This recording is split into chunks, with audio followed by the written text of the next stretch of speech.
Happy Tuesday, everyone, and welcome to the latest episode of Tuesday Talk, coming to you, as you can tell, not from my office back in Calhoun, Georgia, but from the Cumbernauld Church of Christ in Cumbernauld, Scotland. We got here middle of the day, Sunday afternoon, when most of you were getting out of church services. We have had a wonderful time, been a busy time already, made some wonderful contacts and met many new people, and just had a wonderful time so far. We just finished, actually, so it is, let me see exactly what time. It is almost 8 p.m. over here, which would be about 3 p.m. where you're at in North Georgia. And we just finished an amazing moment and time with the youth here at this congregation. What was interesting, what I really want to talk to you about, is the fact that there were 20 people in that room.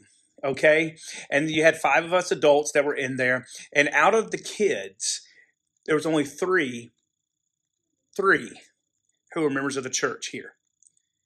The rest of the kids that were here were brought by their friends. Over time, they have built this relationship and they bring it in, and it has actually become a huge outreach to the community and to the people here. And they take their van around, the bus around, and they pick up kids. And this is not the only place. This is where the older kids are. There are some younger kids that are doing the exact same thing right now at the elementary school. And we got talking tonight about Paul in Acts chapter 9. And what's interesting about Paul, sorry about that, I did not bring my recording stuff over here, but I wanted to do a Tuesday talk. In Acts chapter 9, we know the story with Paul of how he was called by Jesus on that road to Damascus. And we always focus on that part of that story, but I want to mention something else, because there's a supporting character in that story, and that's Ananias. In verse 10, Jesus comes to Ananias and talks to him about, hey, I need you to go and meet Saul on this road, and he's going to be at this house. And he's my chosen vessel, and he's the one I want to choose to go to the Gentiles. He's going to be that person. And Ananias kind of said some stuff back of like, whoa, are you sure? Don't you know who this guy is? His reputation precedes him. It's really, his reputation is not good. He goes out to kill people.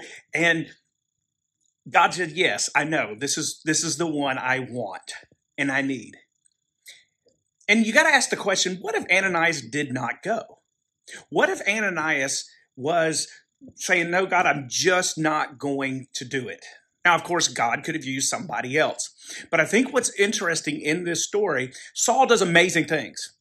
We know his story. He writes the majority of the New Testament. He spreads out the gospel and on his missionary journeys. In fact, where we're at here in Scotland, he has a direct connection for spreading the gospel when he was let out of prison in Rome and headed further west. And so it's interesting how all of that takes place.